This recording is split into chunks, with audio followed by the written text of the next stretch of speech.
This channel does not promote any violent, harmful, or illegal activities. All content provided by this channel is meant for an educational purpose only. ময়মনসিংহে হিন্দু যুবককে পিটিয়ে খুন আর তারপর দেহ জ্বালিয়ে উন্মত্ত উল্লাস।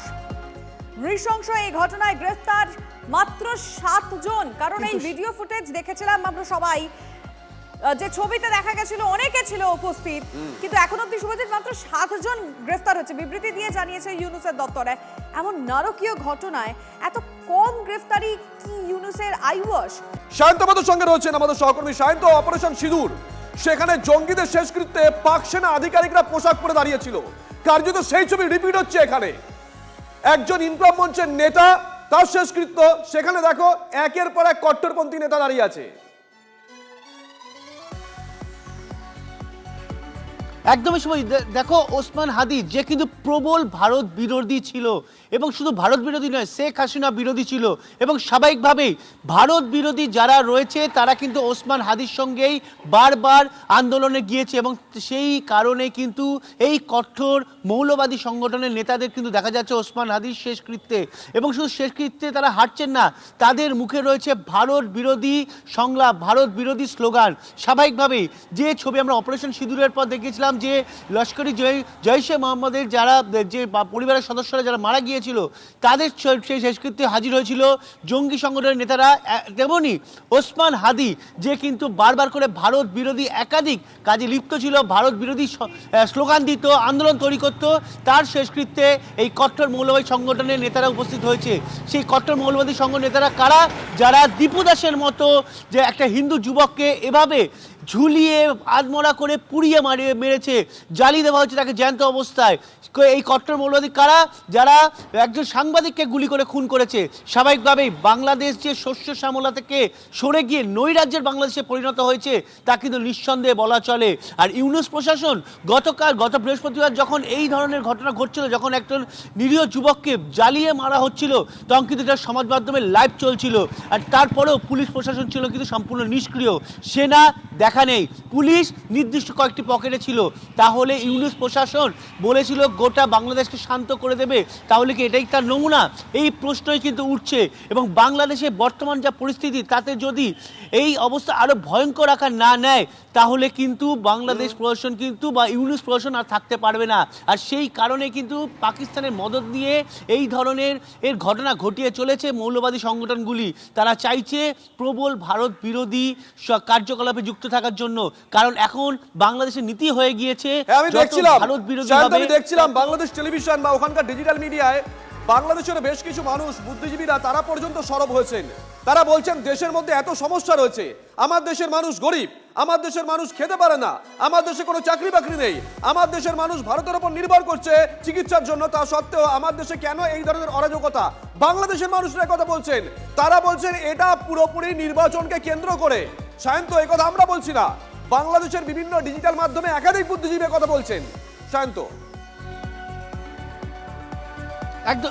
একদমই শুভজিৎ। দেখো, উদীচী বা ছায়ানটের মতো যখন এই সংগঠন, যেগুলো হচ্ছে মূলত রবীন্দ্র নজরুলের সঙ্গীত নিয়ে চর্চা করে, গবেষণা করে, যেগুলোর সঙ্গে ইতিহাস বিজড়িত হয়ে রয়েছে, সেখানকার যারা সুশীল সমাজ, যারা যে প্রতিবাদ করতে গিয়েছিলেন, তারাও কিন্তু বলেছেন যে দেশের অভ্যন্তরে যে সমস্যা রয়েছে সেগুলো সমাধানের কোনো দেখা মিলছে না। ভারত বিরোধী স্লোগানে শুধুমাত্র মৌলবাদী সংগঠনের এই স্লোগান, মুখে স্লোগান শুনে যাচ্ছে, অথচ ইউনুস প্রশাসন দেশের অভ্যন্তরে যে সমস্যা, মুদ্রাস্ফীতি বেড়ে চলেছে, এই ধরনের সমস্যার কোনো সমাধান করছে না। রয়েছেন অবসরপ্রাপ্ত সেনাকর্তা কর্নেল দীপ্তাংশু চৌধুরী। কর্নেল চৌধুরী, শুভজিৎ রয়েছি। কর্নেল চৌধুরী, নজরুল ইসলামের স্মৃতি বিজড়িত ছায়ানট ভবন ভাঙচুর করা হচ্ছে, অথচ এই হাদিকে সমাধিস্থ করা হচ্ছে সেই বিদ্রোহী কবি সমাধির পাশে। এই হাদি তো আর ওই সালাম, রফিক, বরকত বা জব্বর নয়, যারা লড়াই করতে গিয়ে শহীদ হয়েছিলেন ভাষা আন্দোলনের জন্য। এতটা সম্মান রাষ্ট্রের তরফ থেকে দেওয়া হচ্ছে কি কারণে?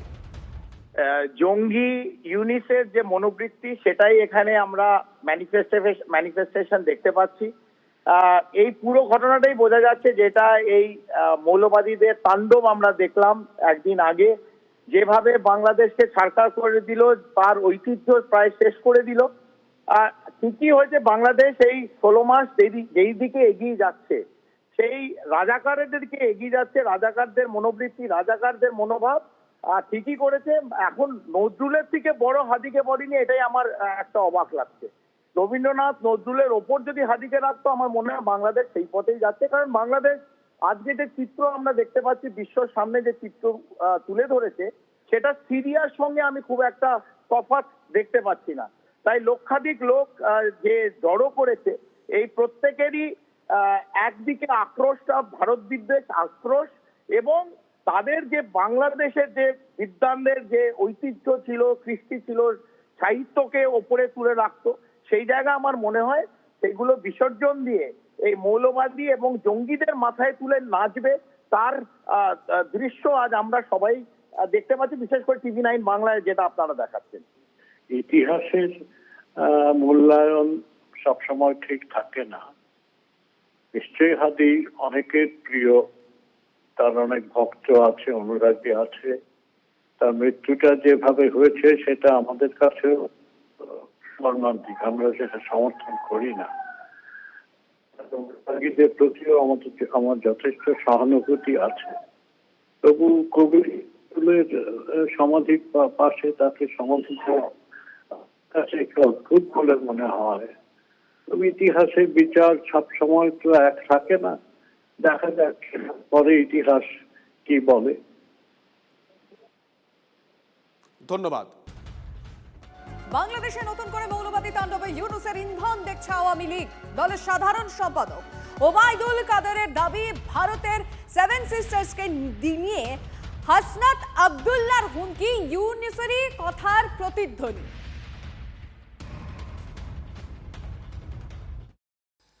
ইউনূস হচ্ছে একটা পাপেট,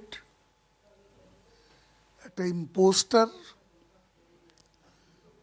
একজন ভণ্ড ছদ্মবেশী, এবং সে এখানে তার নিজের ক্ষমতাকে প্রাধান্য দিচ্ছে এবং কোন কোন শক্তি সঙ্গে হাত মিলালে তার পারপাস সার্ভ হবে সেটা সে এখানে এসে অনুধাবন করেছে। হাদিকে ভারতের কেউ এই ঘটনা ঘটার আগে এই নামের সঙ্গে তাদের কর্তৃপক্ষ, ইন্টেলিজেন্স খুব বেশি জড়িত বা কোনোভাবে জড়িত এটা আমার মনে হয় না। এখানে ভারতের জড়িত আছে এমন বালকিল্য উক্তি না করাই ভালো।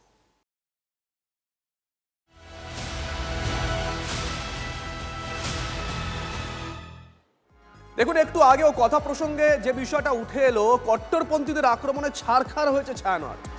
পরবর্তী টার্গেট উদীচী। বাংলাদেশের মুক্তিযুদ্ধের ইতিহাসের সঙ্গে উদীচীর নাম জড়িয়ে আছে। 1968 সালে বিপ্লবী ঔপন্যাসিক সত্যেন রায়, রণেশ দাশগুপ্তের মতন মুক্তমনাদের উদ্যোগে এই শিল্পী গোষ্ঠীর জন্ম হয়। দেখুন কি অবস্থা। তন্ময় প্রামাণিক নিউজরুম থেকে আমাদের সঙ্গে রয়েছেন, আমাদের সহকর্মী। তন্ময়, পরপর ঘটনাগুলো দেখো, পরপর ঘটনাগুলো দেখো। আমি ছায়ানট ধরলাম, আমি উদীচী ধরলাম, তার আগে দেখো রাহুল আনন্দের বাড়িতে হামলা করা হলো, বাড়ি জ্বালিয়ে দেওয়া হলো, বাউলদের ওপর আক্রমণ করা হলো লালনদের সে। কিন্তু তারও আগে দেখো একের পর এক মুক্ত চিন্তার ব্লকারকে খুন করা হচ্ছিল। বোধহয় সেখান থেকে সূত্রপাত, ধারাবাহিকতা চলছে। তন্ময়, দেখো, একেবারেই যতক্ষণ না আমি একটা জাতির শিক্ষাতে হাত দিতে পারছি ততক্ষণ পর্যন্ত তাকে পঙ্গু করা যাবে না।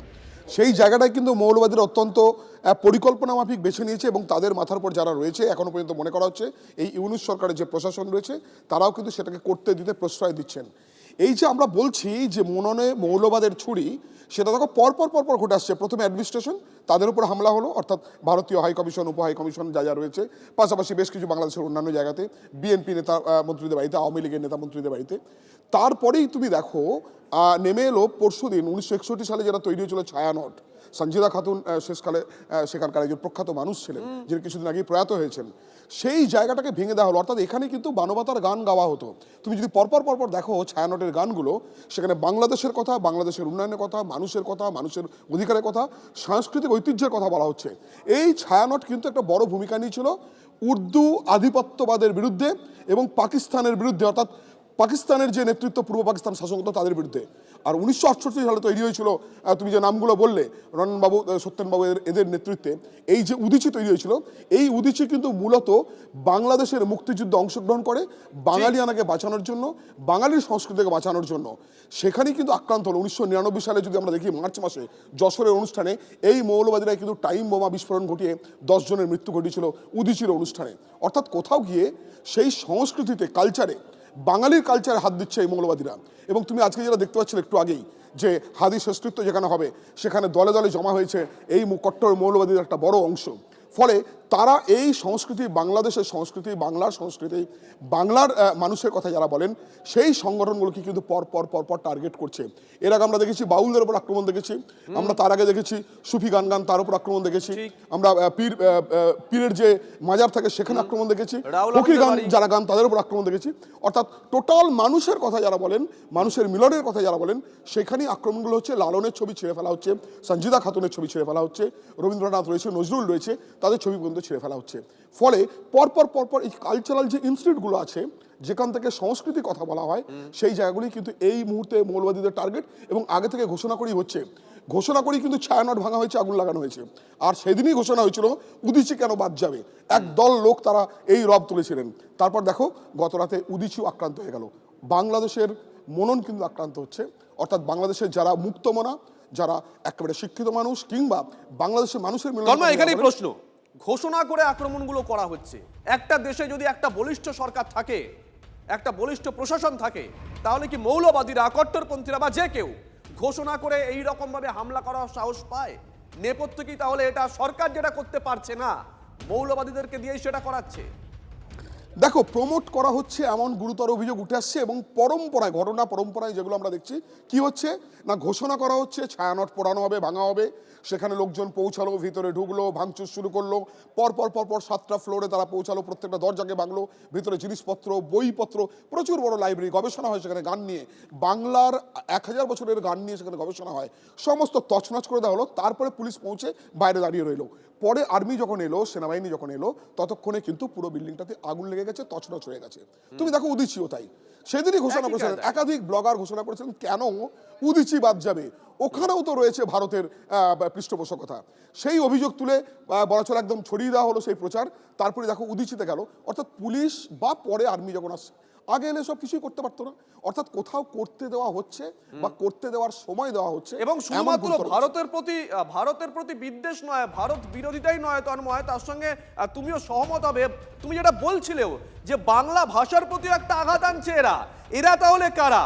তাহলে সেদিনকে যারা বাংলা ভাষার জন্য শহীদ হয়েছিলেন, প্রাণ দিয়েছিলেন, যারা বিরোধিতা করেছিল, তাদেরই কি উত্তরসূরি এরা? এই প্রশ্ন কিন্তু উঠতে শুরু করেছে। তন্ময়, সঙ্গে থাকো। আমরা কথা বলেছিলাম কবি সুবোধ সরকারের সঙ্গে, তিনি কি বলেছেন শোনাই। ছায়ানট থেকে উদীচী যে সংস্কৃতির একটা প্রবহমান ধারা এই উপমহাদেশে, বাংলাকে কেন্দ্র করে, বাংলা ভাষা, বাংলা সঙ্গীত, বাংলা নৃত্য, এখন বাংলা বলতে ওরা তো ইন্ডিয়া বোঝে, এখন সম্পূর্ণভাবে অ্যান্টি ইন্ডিয়া, এবং যেটা করছে নিজেদের দেশটাকে নরকে পরিণত করছে। এটা তো আমি দেখতে পাচ্ছি, মানে সংখ্যালঘু নিধন যে জায়গায় যাচ্ছে, প্রকাশ্য সড়কে দিবালোকে জ্বালিয়ে দিচ্ছে পেট্রোল ঢেলে। সেখান থেকে শুরু করে ছায়ানট, রবীন্দ্রনাথ থেকে শুরু করে উদীচী, এই যে পুরো যে ইতিহাসটা দেখতে পাচ্ছি, সাম্প্রতিক ইতিহাস, এবং শুরু হয়েছে অনেক আগে। এই যে জায়গাটা, এই জায়গা থেকে বোঝা যাচ্ছে এই মুহূর্তে বাংলাদেশ একটা রেলওয়ে স্টেশনে পরিণত হয়েছে, যেখানে মব ছুটে আসছে, আগুন জ্বালাচ্ছে, লুট করছে, কোনো ট্রেন আসছে না, কোনো ট্রেন যেতে পারছে না, এরকম একটা বিপন্ন রেলওয়ে স্টেশনের মতো একটা রাষ্ট্র দাঁড়িয়ে আছে, এবং রাষ্ট্র সেখানে কোনো ভূমিকা নিচ্ছে না। এটা খুব ভয়ঙ্কর, এবং এটা আমাদের পক্ষেও খুব ভয়ঙ্কর। বাংলাদেশের প্রাক্তন শিক্ষামন্ত্রী মহিবুল হাসান চৌধুরীর বাড়িতে তাণ্ডব। চট্টগ্রামে প্রাক্তন মন্ত্রীর বাড়িতে আগুন ধরিয়ে দেয় কট্টরপন্থীরা। ছবিটা আপনাদেরকে দেখাচ্ছি। এই মুহূর্তে বাংলাদেশের পরিস্থিতির দিকে নজর রাখছি। তারই মধ্যে যে খবর এসেছে, প্রাক্তন শিক্ষামন্ত্রী মহিবুল হাসান চৌধুরীর বাড়িতে তাণ্ডব চলে, তার বাড়িতে আগুন ধরিয়ে দেয়। চট্টগ্রামে প্রাক্তন মন্ত্রীর বাড়ি, আর সেখানেই ভাঙচুর চালানো হয়, তারপরেই আগুন।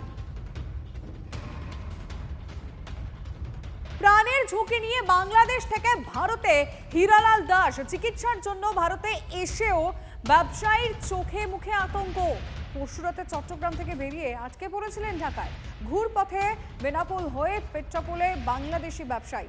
চিকিৎসার পর কিভাবে দেশে ফিরবেন চিন্তায় হীরালাল। দূতাবাসে আগুন লেগেছে এটা শুনেছি, যেহেতু আমি তো রানিংয়ে ছিলাম, গাড়িতে ছিলাম। দূতাবাসে আগুন লেগেছে এটা শুনেছি, ওখানে আগুন দেওয়া হচ্ছে, চিটাগাঙে হামলা হয়েছে এটা শুনেছি। ভারতে আসার জন্য আপনি কখন বেরিয়েছেন চিটাগাং? আমি গতকালকে রাতে গাড়িতে উঠেছি 3টায়। হ্যাঁ হ্যাঁ। তারপরে গাড়িতে ছিলাম, এখন এসেছি। এই গাড়ি আটকে রেখেছিল কোথাও? ঢাকা একটু প্রবলেম ছিল, ওখানে কিছুক্ষণ অপেক্ষা করেছিল। রাত্রেবেলা তো তখন বুঝতে পারিনি, হয়তো 2-3 ঘন্টা অপেক্ষা ছিল। কারোর জন্য ভালো হচ্ছে, কারোর জন্য খারাপ হচ্ছে, সেটা আর কি। কারা করাচ্ছে এটা? এগুলো বর্তমান যারা আছে, দেশ চালাচ্ছে, ওদেরই লোকজন আর কি। কেন এরা তো আপনারা যে দেশটা চেয়েছিলেন সেই দেশটা মানুষজন রয়েছে, শান্তি ছিল, হঠাৎ করে কি হলো? হঠাৎ করে এখন সরকার চেঞ্জ হয়েছে, সব কিছু তো চেঞ্জ আছে, চেঞ্জের মধ্যে যেটা চলছে। মানে এই পরিবেশে আপনাদের থাকতে হচ্ছে, ভয় করছে না? তা তো কিছুটা ভয় আছে, বিভিন্ন ধরনের অকারণ ঘটতেছে, সেটা কিরকম ঘটনা জানা। যেমন একটা ছেলেকে ওই যে পুড়িয়ে, মানে ধর্মাবলম্বনের কথা বলে ওকে মেরে তারপর গাছের মধ্যে ঝুলিয়ে আগুন লেগে দিয়েছে, আপনারা দেখেছেন। কথাগুলো শুনলেন, এই ভদ্রলোক কিন্তু বাংলাদেশের বাসিন্দা, চিকিৎসার জন্য এপার বাংলায় এসেছেন। তিনি এখন থেকে চিন্তা করছেন যে চিকিৎসার পরে কি করে ফিরে যাবেন ওখানে। গতকাল আপনাদেরকে দেখিয়েছিলাম, মালদার শুভতোষ দেখিয়েছিল বেশ কয়েকটা পরিবার, তারা বলছে পারলে আমাদেরকে গুলি করে মেরে দিন, তবু আমরা এদেশে থাকবো, দেশে যাব না। আর ঠিক এই অবস্থায় একবার সীমান্ত ছবি দেখাবো। বিএসএফ এর সঙ্গে সীমান্তে ভারতীয় সেনাও রয়েছে, ছবি দেখুন। উত্তর পূর্বের সীমান্তে নিরাপত্তা পরিস্থিতি খতিয়ে দেখল সেনাবাহিনী। সরেজমিনে পরিস্থিতি পর্যালোচনা পূর্বাঞ্চলের সেনা কমান্ডার। সীমান্তে সামনে থেকে সুরক্ষার দায়িত্ব বিএসএফ, এর পরে সর্বোচ্চ পর্যায়ে নজরদারির সিদ্ধান্ত ভারতীয় সেনার। সীমান্তে বাড়ছে ভারতীয় সেনার বুটের আওয়াজ, কাঁপছে বাংলাদেশ। বাংলাদেশ একটু বেচাল হলেই কড়া পদক্ষেপের হুঁশিয়ারি। ভারত বাংলাদেশের 4100 কিলোমিটার সীমান্তে নিশ্ছিদ্র নিরাপত্তা। ছবিগুলো একবার দেখুন, স্থল সীমান্ত হতে পারে কিংবা জলপথ হতে পারে।